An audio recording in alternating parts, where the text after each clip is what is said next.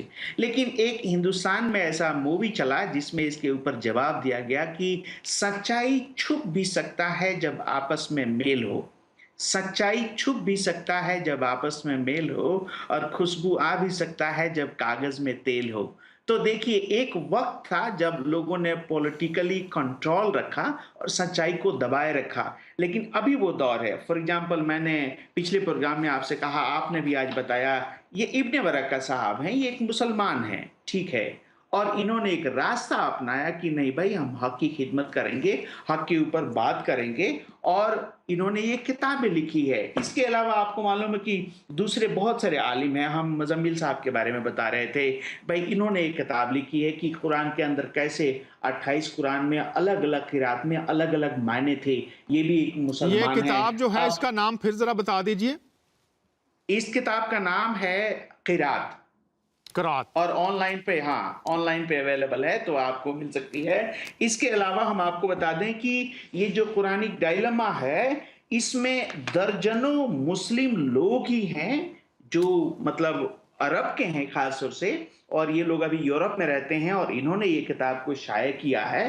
تو ابھی تو دیکھیے ایسے ایک نہیں درجنوں اور سینکڑوں عالم ہیں جنہوں نے یہ دل میں اپنے ٹھان لیا ہے کہ میں حق کے اوپر باتیں کروں گا، میں ڈروں گا نہیں. اور اگر ہم یہ مان لیں کہ دیکھیے حضرت مسیح ایک مثال ہے، وہ کہتے ہیں کہ تم ان سے نہ ڈرو، ٹھیک ہے، جو تمہارے جسم کو ہلاک کر سکتے ہیں، اس خدا سے ڈرو جو تمہارے جسم اور روح دونوں کو ہلاک کر سکتا ہے. اور بائبل سے میں آپ کو کہنا چاہوں گا کہ دیکھیے حق کے لیے صدرک میشک اور ابیدنگو کو جب آگ میں ڈالا گیا، تو آپ کو معلوم ہے کہ دانیل کے کتاب 3:16 سے لے کے 22 میں وہ لوگ کیا کہتے ہیں؟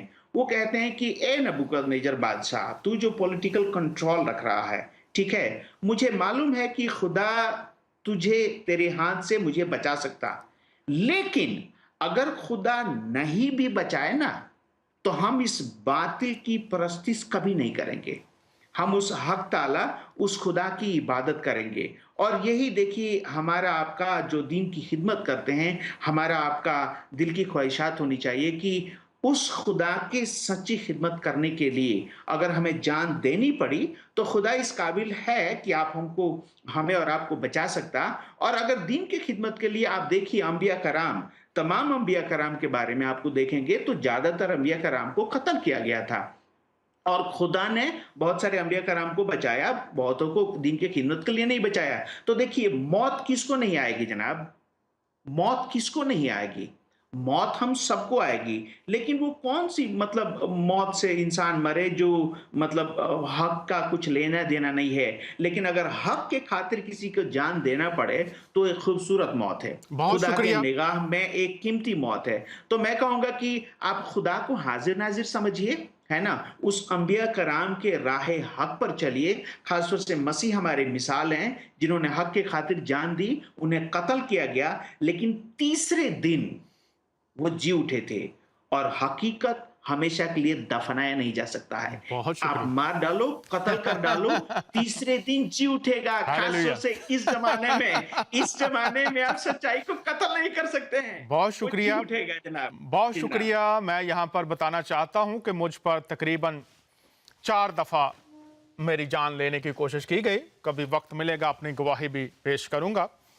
لیکن یہ میں بتانا چاہتا ہوں پوری دنیا کے ان لوگوں کو جو مسیح کے پیروکار ہیں کہ جب تک خداوند نے آپ کو اس زمین پر رکھنا ہے، تاریکی کی قوتیں ہوں، شیطان خود آ جائے، یا دنیا بھر کی قوتیں جو مخالف خدا ہیں وہ آپ کو گھیر لیں، خداوند آپ کو بچانے کی قدرت رکھتا ہے. یسوع مسیح زندہ ہے، اور میں آج ساری دنیا کے سامنے